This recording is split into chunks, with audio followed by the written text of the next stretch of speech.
आपा बिल्कीस बानो दे नाल जिहड़ी बेइंसाफी होई आ, उस बेइंसाफी के खिलाफ ते इस देश के अंदर न्याय का जिहड़ा जनाजा निकल चुका आ, उस जनाजे के खिलाफ जिहड़ा आपां इकट्ठे होए हैगे आ। अज जिस समय साडे देश के अंदर ये कहा जाता है कि औरतों की पूजा की जाती है, साडे मुल्क के अंदर देवियां ने औरतां, तां असीं इन्हां नूं ये बेनती कर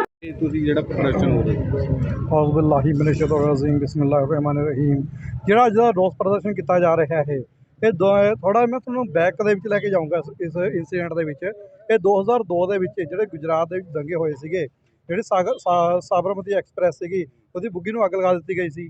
ਉਸ ਤੋਂ ਬਾਅਦ ਉਹਦੇ ਵਿੱਚ 59 ਪੀਪਲਸ ਮਰ ਗਏ ਸੀ। ਇਹ ਹੈਗੀ ਆ 27 ਫਰਵਰੀ 2002 ਦੀ ਗੱਲ ਹੈ। ਇਹ 28 ਫਰਵਰੀ 2002 ਨੂੰ ਤੇ ਪੂਰੇ ਗੁਜਰਾਤ ਦੇ ਵਿੱਚ ਦੰਗੇ ਫੈਲਣੇ ਸਟਾਰਟ ਹੋ ਗਏ ਸੀ। ਜਿਹੜੀ ਬਿਲਕਿਸ ਬਾਨੋ ਸੀ, ਇਹ ਆਪਣੇ ਹਸਬੈਂਡ ਤੇ ਆਪਣੀ ਫੈਮਿਲੀ ਦੇ ਨਾਲ ਰਹਿ ਰਹੀ ਸੀ। ਉਸ ਤੋਂ ਬਾਅਦ ਜਦੋਂ ਦੰਗੇ ਫੈਲਣੇ ਸਟਾਰਟ ਹੋਈ, ਇਹ ਆਪਣੇ ਬਾਪ ਦੇ ਘਰੇ ਚਲੀ ਗਈ। ਇਹ ਉਸ ਦੇ ਬਾਅਦ ਪਿੰਡ ਦੇ ਵਿੱਚ ਮਾਹੌਲ ਖਰਾਬ ਹੁੰਦਾ ਚਲਾ ਗਿਆ। ਉੱਥੇ ਵੀ ਦੰਗੇ ਦਾ ਜਿਹੜੀ ਅੱਗ ਸੀ ਉਹ ਪਹੁੰਚ ਚੁੱਕੀ ਸੀ। ਇਹਨਾਂ ਨੇ ਕੀਤਾ, ਉਸ ਤੋਂ ਬਾਅਦ ਹੌਲੀ ਹੌਲੀ 17 ਬੰਦੇ ਦਾ ਗਰੁੱਪ ਬਣਾ ਕੇ ਇਹ ਕਹਿੰਦੇ ਆਪਣੀ ਜਾਨ ਨੂੰ ਬਚਾਉਣ ਦਾ ਇਹੀ ਇੱਕ ਸੌਖਾ ਤਰੀਕਾ ਹੈ। ਇਸ ਲਈ ਇਹ ਆਪਣੇ ਚਲੇ ਗਏ। ਇਹਨਾਂ ਦਾ ਹਸਬੈਂਡ ਤੇ ਇਹਨਾਂ ਦਾ ਜਿਹੜੇ ਫਾਦਰ ਸੀਗੇ ਉਹ ਅੱਡ ਗਰੁੱਪ 'ਚ ਹੋ ਗਏ, ਤੇ ਇਹਦੀ ਮਾਤਾ ਜੀ ਤੇ ਬਾਕੀ ਹੋਰ 17 ਬੰਦੇ ਫੈਮਿਲੀ ਦੇ ਇਹ ਇੱਕ ਅੱਡ ਗਰੁੱਪ ਦੇ ਵਿੱਚ ਸੀਗੇ।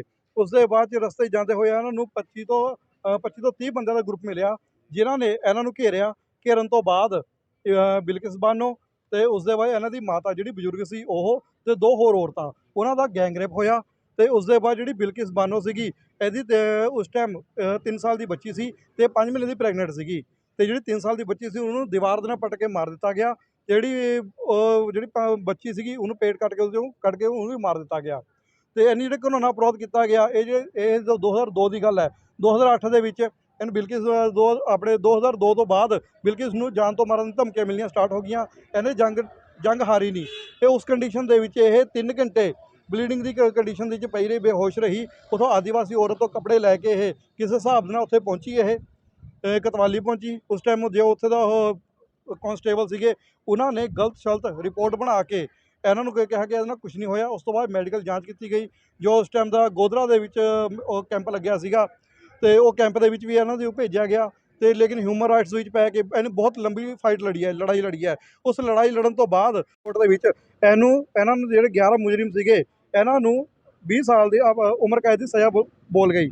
ਤੇ ਲੇਕਿਨ 15 ਅਗਸਤ ਵਾਲੇ ਦਿਨ ਜਦੋਂ ਆਪਾਂ 75 ਸਾਲ ਦੇ ਆਜ਼ਾਦੀ ਦਿਹਾੜਾ ਮਨਾ ਰਹੇ ਸੀਗੇ, ਪ੍ਰਧਾਨ ਮੰਤਰੀ ਜੀ ਆਪਣੇ ਉੱਥੇ ਸਪੀਚ ਕਰ ਰਹੇ ਸੀ, ਔਰਤਾਂ ਦੇ ਸਨਮਾਨ ਦੀ ਗੱਲ ਕਰ ਰਹੇ ਸੀਗੇ, ਔਰਤਾਂ ਦੇ ਰਾਖੇ ਦੀ ਗੱਲ ਕਰ ਰਹੇ ਸੀ। ਉਸ ਟਾਈਮ ਇਹਨਾਂ ਨੇ ਉੱਥੇ ਹੀ ਇਹ ਜਸ਼ਨ ਇਹਨਾਂ ਨੂੰ ਜਿਹੜੇ 11 ਮੁਜਰਿਮ ਸੀ ਇਹਨਾਂ ਨੂੰ ਰਿਹਾ ਕਰ ਦਿੱਤਾ ਗਿਆ। ਰਿਹਾ ਵੀ ਇਸ ਤਰੀਕੇ ਨਾਲ ਕਰ ਦਿੱਤਾ ਗਿਆ ਜਿਵੇਂ ਇਹ ਕੋਈ ਕਾਰਗਿਲ ਦੀ ਜੰਗ ਲੜ ਕੇ ਆਏ ਹੋਣ। ਇਹਨਾਂ ਨੂੰ ਬੁਲਾ ਕੇ ਇਹਨਾਂ ਦੇ ਗਲਾਂ ਦੇ ਵਿੱਚ ਹਾਰ ਪਾਏ ਗਏ ਤੇ ਇਹਨਾਂ ਨੂੰ ਮਿਠਾਈ ਦੇ ਨਾਲ ਸਵਾਗਤ ਕੀਤਾ ਗਿਆ। ਤੇ ਪੂਰੇ ਸ਼ਹਿਰ ਦੇ ਜਲੂਸ ਕੱਢਿਆ ਗਿਆ ਇਹਨਾਂ ਦਾ ਕਿ ਹਾਂ ਵੀ ਜਿਵੇਂ ਕੋਈ ਜੰਗ ਲੜ ਕੇ ਆਏ ਹੋਣ। ਤੁਸੀਂ ਉਸ ਬਿਲਕਿਸ ਬਾਨੋ ਦੇ ਉੱਪਰ ਸੋਚ ਕੇ ਦੇਖੋ ਕਿ ਜਿਹਦੇ ਉੱਪਰ ਇੰਨਾ ਅਤਿਆਚਾਰ ਹੋਇਆ ਉਹਦੇ ਕੀ ਵਾਪਰੀ ਹੋਊਗੀ ਜਦੋਂ ਸਾਹਮਣੇ ਦੇਖੋਗੀ ਆਹ ਮੁਜਰਿਮ ਘੁੰਮ ਰਹੇ ਨੇ, ਇਹ ਕਿ ਉਹ ਖੁੱਲ੍ਹੇ ਘੁੰਮ ਰਹੇ ਨੇ। ਇਹ ਜਿਹੜੇ ਇਹਨਾਂ ਨੇ ਕੀਤਾ ਗਿਆ ਪੂਰਾ ਕਾਂਡ ਕੀਤਾ ਗਿਆ, ਉਹਨਾਂ ਦੇ ਹੌਸਲੇ ਹੋਰ ਬੁਲੰਦ ਹੋ ਗਏ। ਜਿਹੜੇ ਹੋਰ ਸਾਡੇ ਬੱਚੇ ਨੇ ਉਸ ਪਿੰਡ ਦੇ ਵਿੱਚ ਜਿੱਥੇ ਬਿਲਕਿਸ ਬਾਨੋ ਰਹਿ ਰਹੀ ਸੀਗੀ, ਉਸ ਦੇ ਵਿੱਚ ਆਲਮੋਸਟ ਜਿੰਨੇ ਮੁਸਲਿਮ ਪਰਿਵਾਰ ਸੀਗੇ ਸਾਰੇ ਪਿੰਡ ਛੱਡ ਕੇ ਚਲੇ ਗਏ ਡਰ ਦੇ ਔਰ ਖੌਫ ਦੇ ਕਾਰਨ। ਇਸ ਲਈ ਅਸੀਂ ਪ੍ਰਸ਼ਾਸਨ ਤੋਂ ਇਹੀ ਡਿਮਾਂਡ ਕਰ ਰਹੇ, ਇਹੀ ਮੰਗ ਕਰ ਰਹੇ ਹਾਂ ਪ੍ਰਧਾਨ ਮੰਤਰੀ ਜੀ ਤੋਂ ਕਰਨੀ ਉਹ ਧਰਮ ਦੇ ਨਾਮ ਤੇ ਕਰਨੀ ਆ। ਔਰ ਖਾਸ ਕਰ ਬੀਜੇਪੀ ਦਾ ਜਿਹੜੀ ਹੈ ਧਰਮ ਦੇ ਨਾਮ ਤੇ ਕਰ ਹੀ ਰਹੀ ਹੈ ਰਾਜਨੀਤੀ। ਮੁਸਲਮਾਨਾਂ ਨੂੰ ਹਿੰਦੂਆਂ ਨਾਲ, ਸਿੱਖਾਂ ਨਾਲ, ਫਿਰ ਜਿਹੜਾ ਘੱਟ ਗਿਣਤੀ ਹੈ ਜਾਂ ਉਹ ਕਿਸਾਨੀ ਮੋਰਚਾ ਹੈ, ਇਹਨਾਂ ਦੇ ਤਾਂ ਸਦਾ ਹੀ ਇਹ ਖਿਲਾਫ ਰਹੀ ਹੈ। ਇਸ ਕਰਕੇ ਅਸੀਂ ਇਹ ਚਾਹੁੰਦੇ ਹਾਂ ਵੀ ਜਿਹੜੇ ਮੁਜਰਿਮ ਨੇ, ਜਿਹੜੇ 11 ਮੁਜਰਿਮਾਂ ਨੂੰ ਸਨਮਾਨ ਕਰਕੇ ਬਾਹਰ ਰਿਹਾ ਕਰਿਆ ਗਿਆ ਹੈ, ਉਹਨਾਂ ਨੂੰ ਉਸੇ ਤਰ੍ਹਾਂ ਹੀ ਘੜੀਸ ਕੇ ਔਰ ਕੋਰਟ ਦੇ ਫੈਸਲੇ ਨੂੰ ਮਾਨਯੋਗ ਨੂੰ ਉਹਨਾਂ ਨੂੰ ਉਹਦੇ ਵਿੱਚ ਦੁਬਾਰਾ ਉਹਦੇ ਬਣਦੀ ਕਾਰਵਾਈ ਜਿਹੜੀ ਕਰੀ ਜਾਵੇ। ਜੋ ਉਹਨਾਂ ਦੀ ਉਮਰ ਕੈਦ ਦੀ ਸਜ਼ਾ ਉਹਨਾਂ ਨੂੰ ਪਹਿਲਾਂ ਸੁਣਾਈ ਗਈ ਆ, ਉਹ ਉਹਨਾਂ ਨੂੰ ਉਸੇ ਉੱਤੇ ਰੱਖਿਆ ਜਾਵੇ। ਜਿਹੜੀ ਰਹਿਣਾ ਜਾਣਾ ਚਾਹੀਦਾ। ਅੱਜ ਜਿਹੜੇ ਦੇਸ਼ ਭਰ ਦੇ ਵਿੱਚ ਇਹ ਧਰਨੇ ਲੱਗ ਰਹੇ ਨੇ, ਇਹ ਗੌਰਮੈਂਟ ਦਾ ਪਿੱਟ ਸਿਆਪਾ ਹੋ ਰਿਹਾ ਹੈ। ਇਹ ਸਿਰਫ ਇੱਕ ਮੁਸਲਿਮ ਭਾਈਚਾਰਾ ਨਹੀਂ ਕਰ ਰਿਹਾ ਇਕੱਲਾ, ਇਹ ਸਾਰੀ ਇਨਸਾਨੀਅਤ ਕਰ ਰਹੀ ਆ, ਚਾਹੇ ਉਹ ਕਿਸੇ ਵੀ ਧਰਮ ਦੀ ਆ। ਅੱਜ ਉਹ ਸਾਡੀਆਂ ਭੈਣਾਂ ਬੈਠੀਆਂ ਨੇ ਬੋਲ ਰਹੀਆਂ ਨੇ, ਉਹ ਸਾਰੀਆਂ ਮੁਸਲਿਮ ਨਹੀਂ ਹੈਗੀਆਂ, ਸਾਰੇ ਭਾਈਚਾਰੇ ਨਾਲ ਉਹਦੇ ਵਿੱਚ ਹਿੰਦੂ ਵੀ ਨੇ, ਉਹਦੇ ਵਿੱਚ ਸਿੱਖ ਵੀ ਨੇ, ਉਹਦੇ ਵਿੱਚ ਈਸਾਈ ਵੀ ਨੇ। ਕਿਉਂਕਿ ਇਹ ਇੱਕ ਧਰਮ ਤੇ ਅਟੈਕ ਨਹੀਂ ਹੈਗਾ, ਇਹ ਸਾਰੇ ਧਰਮਾਂ ਤੇ ਇੱਕ ਲੇਡੀਜ਼ ਤੇ ਅਟੈਕ ਹੈ। ਇਹ ਬਹੁਤ ਮੰਦਭਾਗਾ ਹੈ। ਅਸੀਂ ਬਾਰ-ਬਾਰ ਇਹੀ ਕਹਾਂਗੇ ਇਹ ਬਹੁਤ ਮੰਦਭਾਗਾ ਹੈ। ਆਪਣੇ ਦੇਸ਼ ਨੂੰ ਨੀਚੇ ਲਿਜਾਣ ਦੇ ਵਿੱਚ ਬਹੁਤ ਕੋਈ ਕਸਰ ਨਹੀਂ ਛੱਡੀ ਜਾ ਰਹੀ। ਹਾਂਜੀ ਸਲੀਮ ਮੁਹੰਮਦ ਨਾਭੇ ਤੋਂ ਰਾਜਾ ਮੈਡੀਕਲ ਹਾਲ। ਅਸੀਂ ਤਾਂ ਇਹ ਕਹਿ ਰਹੇ ਹਾਂ ਵੀ ਜਿਸ ਤਰ੍ਹਾਂ ਅੱਜ ਦੇਸ਼ ਦੇ ਵਿੱਚ ਜ਼ੁਲਮ ਹੋ ਰਿਹਾ ਹੈ, ਚਾਹੇ ਉਹ ਮੁਸਲਿਮ ਹੈ ਚਾਹੇ ਉਹ ਕਿਸੇ ਵੀ ਧਰਮ ਨਾਲ ਰਿਲੇਟਿਡ ਹੈ, ਇਹ ਜਿਹੜਾ ਜ਼ੁਲਮ ਹੈ ਇਹ ਨਹੀਂ ਹੋਣਾ ਚਾਹੀਦਾ। ਇੱਥੇ ਜਿਹੜੀ ਗੌਰਮੈਂਟ ਹੈ, ਜਦੋਂ ਇੱਕ ਕੋਰਟ ਨੇ ਮਾਨਯੋਗ ਕੋਰਟ ਨੇ ਇੱਕ ਫੈਸਲਾ ਦਿੱਤਾ, ਜਿਹੜੇ ਦੋਸ਼ੀ ਸੀਗੇ ਉਹਨਾਂ ਨੂੰ ਸਜ਼ਾ ਸੁਣਾਤੀਆਂ ਔਰ ਉਸ ਤੋਂ ਬਾਅਦ ਉਹਨੂੰ ਰਿਹਾ ਕਰਨਾ ਕਿ ਇਹ ਆਪਾਂ ਸੋਚੀਏ ਵੀ ਦੇਸ਼ ਵਾਸਤੇ ਵਧੀਆ ਗੱਲ ਹੈ, ਇਹ ਨਹੀਂ। ਇਹ ਚੀਜ਼ ਜਿਹੜੀ ਆ ਇਹ ਆਪਣੇ ਦੇਸ਼ ਨੂੰ ਬਹੁਤ ਪਿੱਛੇ ਲੈ ਜੂਗੀ, ਕਿਉਂਕਿ ਆਪਾਂ ਅੱਜ ਤੱਕ ਦੇਖਦੇ ਆ ਰਹੇ ਹਾਂ ਜੋ ਵੀ ਸੈਂਟਰ ਗੌਰਮੈਂਟ ਨੇ ਇਸ ਤਰ੍ਹਾਂ ਦੀ ਧਰਮ ਪੱਖੀ ਗੱਲਾਂ ਕਰੀਆਂ ਨੇ ਉਹ ਦੇਸ਼ ਨੂੰ ਪਿੱਛੇ ਹੀ ਲਿਜਾ ਰਹੀਆਂ ਨੇ। ਉਹ ਕਿਉਂਕਿ ਚਾਹੇ ਉਹ ਮੁਸਲਿਮ ਹੋਵੇ, ਸਿੱਖ ਹੋਵੇ, ਈਸਾਈ ਹੋਵੇ ਜਾਂ ਫਿਰ ਕਿਸੇ ਵੀ ਧਰਮ ਨਾਲ ਕਿਸੇ ਵੀ ਕਾਸਟ ਨਾਲ ਰਿਲੇਟਿਡ ਹੋਵੇ, ਇਨਸਾਨੀਅਤ ਕਿੱਥੇ ਆ? ਇਨਸਾਨੀਅਤ ਤਾਂ ਇਨਸਾਨ ਨੇ, ਇੱਕ ਰੱਬ ਵੱਲੋਂ ਇਨਸਾਨ ਨੇ, ਚਾਹੇ ਮੁਸਲਮਾਨ ਬਾਅਦ ਦੇ ਵਿੱਚ ਹੈ, ਪਹਿਲਾਂ ਤਾਂ ਇਨਸਾਨ ਨੇ। ਅਗਰ ਇਨਸਾਨੀਅਤ ਹੀ ਖਤਮ ਹੋ ਗਈ ਤਾਂ ਇਹ ਗੌਰਮੈਂਟਾਂ ਜਿਹੜੀਆਂ ਨੇ ਇਹਨਾਂ ਨੂੰ ਤਾਂ ਸਿਰਫ ਇੱਕ ਆਪਣੇ ਲੋਕਾਂ ਦੀ ਹਿਫਾਜ਼ਤ ਵਾਸਤੇ ਬਣਾਇਆ ਗਿਆ ਹੈ, ਨਾ ਕਿ ਇਹਨਾਂ ਨੂੰ ਵੀ ਜ਼ੁਲਮ ਵਾਲੇ ਬੰਦਿਆਂ ਨੂੰ ਜਿਹੜੇ ਜ਼ੁਲਮ ਕਰਦੇ ਨੇ ਉਹਨਾਂ ਦਾ ਸਨਮਾਨ ਕਰਨ ਵਾਸਤੇ ਬਣਾਇਆ ਗਿਆ ਹੈ। ਅੱਜ ਇਹ ਦੇਸ਼ ਵਾਸਤੇ ਬਹੁਤ ਮੰਦਭਾਗੀ ਗੱਲ ਹੈ ਵੀ ਜਿਹੜੇ ਬੰਦਿਆਂ ਨੇ ਜ਼ੁਲਮ ਕਰਿਆ ਉਹਨਾਂ ਦਾ ਸਨਮਾਨ ਹੋ ਰਿਹਾ ਹੈ। ਸਨਮਾਨ ਵੀ ਇਸ ਤਰ੍ਹਾਂ ਹੋ ਰਿਹਾ ਹੈ ਵੀ ਜਿਸ ਤਰ੍ਹਾਂ ਕੋਈ ਕਿਤੇ ਜੰਗ ਜਿੱਤ ਕੇ ਆਏ ਹੋਣ। ਔਰ ਅਸੀਂ ਇਸ ਨੂੰ ਬਹੁਤ ਹੀ ਨਖੇਦੀ ਦੱਸਦੇ ਹਾਂ ਔਰ ਗੌਰਮੈਂਟ ਦੀ ਬਹੁਤ ਹੀ ਨਲਾਇਕੀ ਦੱਸਦੇ ਹਾਂ, ਕਿਉਂਕਿ ਜਿਹੜੀ ਇਨਸਾਨੀਅਤ ਹੈ ਉਹ ਖਤਮ ਕਰ ਚੁੱਕੇ ਨੇ ਉਹ।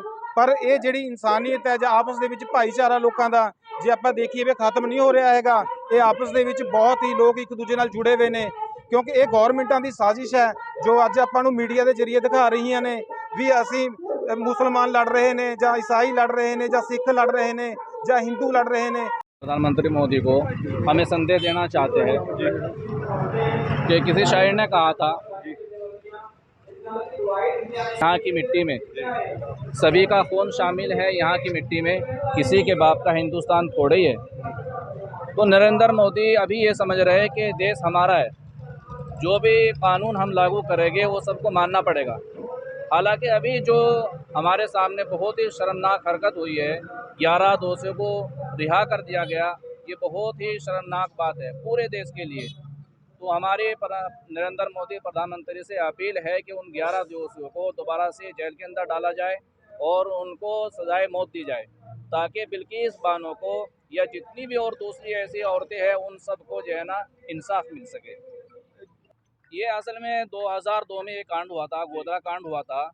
और ये कांड जो है ऐसे हुआ था कि उस औरत के साथ पहले रेप किया गया और उसकी बच्ची को उसके सामने ज़मीन पर पटक कर मार दिया गया, और फिर रेप करने के बाद उस औरत को के पेट से बच्चे को निकाल कर उसको भी मार दिया गया। तो ये औरत ज़ात के लिए बड़ी ही शर्म की बात है। मोदी जी कहते हैं कि बेटी बचाओ बेटी पढ़ाओ, तो आप बेटी को कहाँ बचा रहे हो? आप तो बेटी को खुद मरवा रहे हो और बेटी के दोषियों को आप रिहा कर दे रहे हो बड़े सम्मान के साथ। ऐसा लगता है कि वो कोई वर्ल्ड कप की ट्रॉफी उठा कर ले आए हो या कोई जंग मैदान में जीत कर आए हो। आप उनका इस तरह इस्तकबाल कर रहे, इस तरह सम्मान कर रहे, ये आपके लिए भी और देश के हर नागरिक के लिए बड़ी शर्म की बात है कि ऐसे दोषियों का सम्मान किया जा रहा है जो हमारी बहू बेटियों के साथ ऐसी शर्मनाक हरकत करते हैं। हमारी सबकी अपील ये है, हम ये चाहते हैं कि उनको सजाए मौत दी जाए। हमारा उद्देश्य पंजाब को आर्थिक रूप से मजबूत बनाना है। पंजाब में अफीम की खेती प्रारंभ करना, शिक्षकों को गैर शैक्षणिक कार्य से मुक्त करना, बेरोजगार युवाओं को BLO के रूप में भर्ती करना, पंजाब के सरकारी विभागों में गैर पंजाबियों पर प्रतिबंध लगाना। मिशन 2024 सर्वजन सेवा पार्टी, पंजाब जनसत्ता पार्टी गठबंधन। संपर्क करें 8427504300 9877410440 पर।